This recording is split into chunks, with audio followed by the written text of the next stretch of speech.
अस्सलाम वालेकुम किसान दोस्तों, उम्मीद करता हूँ सब खैरियत से होंगे। किसान दोस्तों, आने वाले चंद दिन जो बचे हैं इस क्रशिंग सीज़न के, इसमें गन्ने का रेट क्या रहेगा, इस पर बात करेंगे इस वीडियो में। दोस्तों, हाजिर गन्ने के रेट की बात की जाए तो पंजाब की वो शुगर मिलें जो बड़ी कंजूस शुगर मिले हैं, उनके रेट भी 570-80 रुपए तक की पोजीशन बना चुके हैं और सिंध की शुगर मिलें 670-80 रुपए तक की पोजीशन बना चुकी हैं। पर ज़्यादातर जो है सिंध की शुगर मिलें बंद हो गई हैं, पंजाब की भी।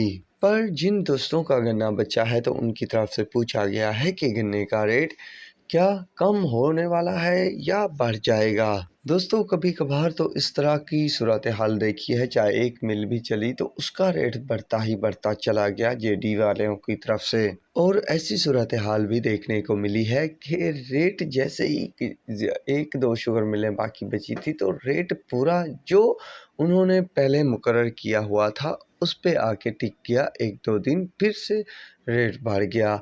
इस तरह की सूरत हाल फ़िल वक्त देखने को नहीं मिली कि रेट कम किया गया हो। अलबत्ता दिन ब दिन 10, 15, 20 रुपए बढ़ाते ही बढ़ाते जा रहे हैं पंजाब और सिंध की शुगर मिल वाले जो चल रही हैं, और सख्त मुकाबलाबाजी भी जारी है। देखते हैं क्या सूरत हाल बनती है। फ़िलहाल कोई ऐसा आइडिया लगाना या कहना कि कम होगा या ज़्यादा होगा तो फिल वक्त कुछ कहा नहीं जा सकता। बस जोर लगाकर जो है गन्ने की कटाइयाँ करवाते रहें ताकि गन्ना बच ना जाए और शुगर मिलें बंद ना हो जाएं। और अगर जिनका गन्ना ज़्यादा बचता है तो वो मुतलका सर्कल अफसर इंचार्ज से रजू करें, ऐसा ना हो कि दूर दराज लेकर जाना पड़े।